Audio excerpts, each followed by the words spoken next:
I am Moshe Nelson. I'm a principal with Thornton.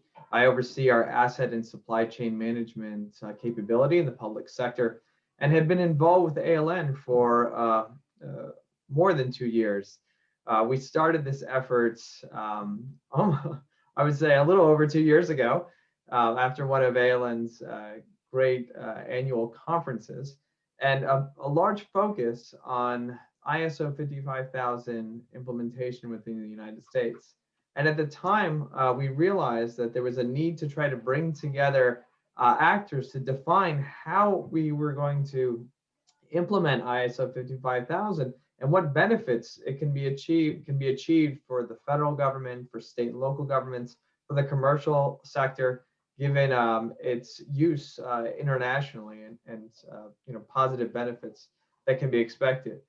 Some of them, namely here, better asset management investment decisions, really managed risk, bottom line is providing more value to organizations in how they achieve their objectives through asset management. Some significant emphasis around social responsibility, particularly after what we've seen over the past year. In addition to some of the more tactical benefits around lifecycle asset management and organizational sustainability and efficiencies. All right.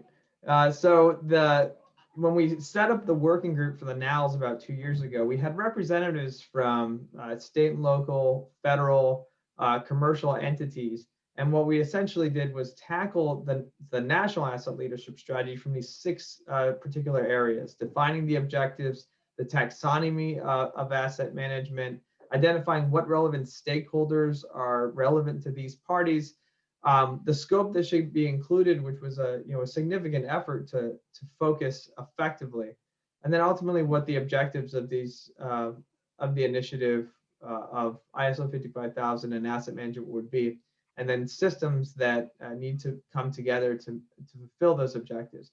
I could say, serendipitously, as we have seen the impacts of COVID, the impacts of large, social unrest throughout the United States as well as globally, some of the framework that has been established and looking at assets as a system to be able to address many of society's needs, whether it be healthcare, commerce, or social benefit programs, essentially have somewhat come to fruition.